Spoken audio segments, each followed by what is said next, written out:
for an immediate target of 850. Infosys, SRF are also looking bad. So, but IRCTC is looking quite weak. मुझे लगता है कि थोड़ा इसमें और रिट्रेस होगा towards 850 के लेवल पे. तो IRCTC is short for me. चलिए, यहाँ पर एक सेल कॉल IRCTC पर आती हुई और ये प्राइस आपके सामने 863 रुपये आता हुआ दिख रहा है। लगातार 5 दिन से हम लोग यहाँ पर सेलिंग प्रेशर आते हुए देख रहे हैं।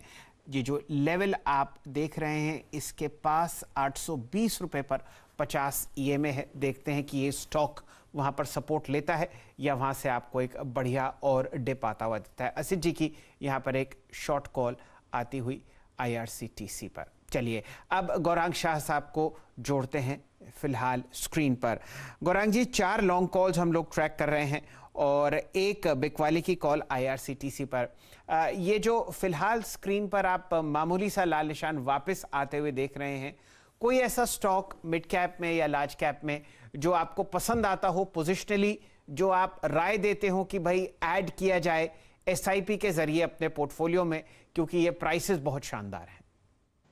तो मिड कैप IT में कोफोर्ज और माइंडट्री, ये 2 शेयर्स जो अगर आपके पास है तो बने रह सकते हैं, और अगर आपके पास नहीं है, जैसा आपने जिक्र किया शैल जी, SIP के माध्यम के द्वारा इस गिरावट का फायदा उठा करके आप शुरुआत तो कर सकते हैं, ये दोनों ही। ये एक राय आपके सामने आती हुई कोफोर्ज पर।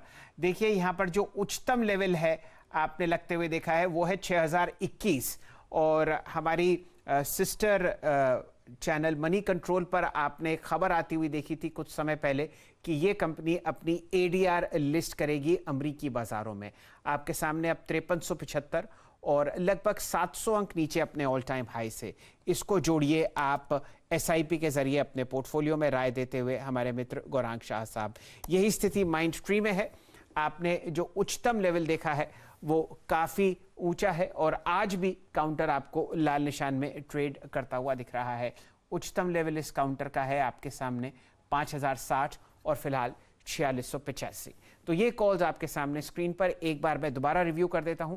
निफ्टी फिलहाल दिन के उच्च न्यूनतम लेवल 17430 पर। खरीदारी की सलाह चौतरफा।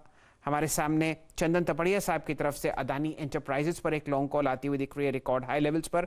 यही काउंटर आपको कविता जी भी पसंद करती हुई दिख रही हैं। उनकी आज व्यक्तिगत पसंद है चंबल फर्टिलाइजर्स लॉन्ग साइड पर। राजेश सतपुते साहब को रिलायंस इंडस्ट्रीज पसंद आता हुआ। प्रकाश गाबा साहब को कोटक बैंक लॉन्ग साइड पर, और असित जी ने आपको एक सेल कॉल दी है IRCTC पर। फिलहाल ये सूरत हाल हमारे पास, और गौरांग शाह साहब ने राय दी है कि SIP के जरिए आप कोफोर्ज और माइंडट्री में एक 2 स्टॉक्स जोड़ सकते हैं अपने पोर्टफोलियो में, या जो आपकी क्षमता हो। वीरेंद्र जी। जी, IRCTC की अच्छी कॉल है, याद रखिएगा, और आपकी स्क्रीन पर ये अच्छा करती भी। और जो स्टॉक्स जहां पर अगर आप देखें सेलिंग बनती है, उसमें से एक मैं जरा चंदन का व्यू PVR पे भी देना चाहूँगा। चंदन, PVR ने सुबह एक पुल बैक का अटेम्प्ट किया, लेकिन वो पुल बैक सक्सीड नहीं हो पाया, और ये कैंडल जो क्रिएट हुई थी मंडे को कहीं ना कहीं इंडिकेट कर रही है कि प्रेशर है, और ये पूरी की पूरी ट्रेजेक्ट्री ये सरेंडर करने के चांसेस दिखा रहा है, जो 23 सितंबर से लेकर अब तक इसने मेंटेन की थी। 1571 पे आपका कोई शॉर्टिंग का व्यू है क्या PVR पे? यहाँ पे नेगेटिव व्यू है, और इनफैक्ट देखोगे तो बाउंस में एग्जैक्टली 50 डेमा के आसपास का हर्डल बना है जो आज का हाई है, और इवन कल के ओपनिंग के नीचे यहाँ पे बंद हो रहा है। तो कहीं ना कहीं बेरिश एनगल्फिंग प्राइस पैटर्न जैसा बिहेवियर यहाँ पे देखने को मिल रहा है। तो बिल्कुल मौजूदा लेवल पे हम बिकवाली की सलाह देंगे। यहाँ पे आपको 1600 का स्टॉप लॉस रखिए, नीचे में आपको 1510 1515 तक के डाउन साइड बनने चाहिए।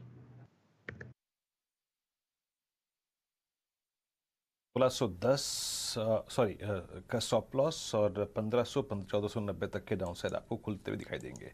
पिडिलाइट लेके आइए, और जरा पिडिलाइट का जो हमने व्यू शेयर किया था एग्जैक्टली 2 बजे, नहीं 2 नहीं 2:15 बजे के आसपास है, करीब 2200 अगर आप देखिए 95 पे ट्रेड कर रहा था, अब 2276 पर डे लो पर आ गया। आज पिडिलाइट, मैं फिर कह रहा हूँ आपसे एक बात को समझिएगा कि पिडिलाइट 23 सितंबर 2020 के बाद 6 अटेम्प्ट के बाद पहली बार जाके ट्रेड कर रहा है क्लोजिंग बेसिस पे। आई मीन हम we are very close to close. ये 100 डेमा के नीचे क्लोज होगा। आपकी राय, ये राहुल जी ने यहाँ पे लॉन्ग पुट का व्यू शेयर किया था चंदन, लॉन्ग पुट डेफिनेटली कैरी करनी चाहिए। 100 डे में टूट गया और ये बेस भी टूट गया पूरा का पूरा 2280 का, 2290 का और 2300 का। अब वीरू देखिए पिडलाइट में कहीं ना कहीं आप वीकली चार्ट देखोगे तो यहाँ पे एक हेड एंड शोल्डर पैटर्न बन रहा है, और पिडलाइट जैसे काउंटर में यूजुअली ऐसे पैटर्न कम बनते हैं, तो जरूर ये नेगेटिव पैटर्न बना है तो थोड़ी चिंता की विषय यहाँ पे बन रहे हैं, और उसकी वजह से नीचे में लगभग यहाँ पे 2150 तक के डाउन साइड बन रहा है, तो बिल्कुल पुट के साथ लिया जा सकता है। काउंटर एक मेजर सपोर्ट को तोड़ रहा है और यहाँ पे थोड़े से कंसर्न बन रहा है चार्ट में। ये पिडिलाइट पर चर्चा होती हुई ध्यान दीजिए, तेल का दाम लगातार तीसरे दिन बढ़ा और आज $4 की वृद्धि के साथ 82 पार करता हुआ बढ़ता तेल पिडिलाइट के लिए एक अच्छी बात नहीं है। डायरेक्टर साहब 2 दिन की चार्ट आप निफ्टी की प्रस्तुत कीजिए और जोड़िए चंदन तपड़िया साहब को। चंदन जी, दिन का न्यूनतम लेवल 17,419, 83 अंक नीचे, क्या ये चिंता का विषय है निफ्टी पर? बिल्कुल चिंता का विषय है। देखिए 2 दिन की बाउंस बैक यहाँ पे कंप्लीट हो चुकी है। बाउंस में निफ्टी 50 डेमा को नहीं पार किया है, तो जिस हिसाब से क्लोजिंग हुई है लग रहा है वापस कहीं हम 17,200 के जो कल के लो बने थे उसको रिविजिट नहीं कर ले, तो 17,200 अब एक मेजर डाउन साइड में ओपन होता हुआ नजर आएगा। चलिए फिलहाल आपके सामने कंट्रीब्यूटरी प्लेट भी दिखा देते हैं जिससे आपको पता चले कि ये गिरावट किन काउंटर्स की वजह से आती हुई दिख रही है। 10 हेवीएस्ट वेट काउंटर्स जो हैं निफ्टी में, उनमें से 5 और 2 7 लाल निशान में चल रहे हैं, और वो हैं इन्फोसिस, रिलायंस इंडस्ट्रीज, HDFC और ITC।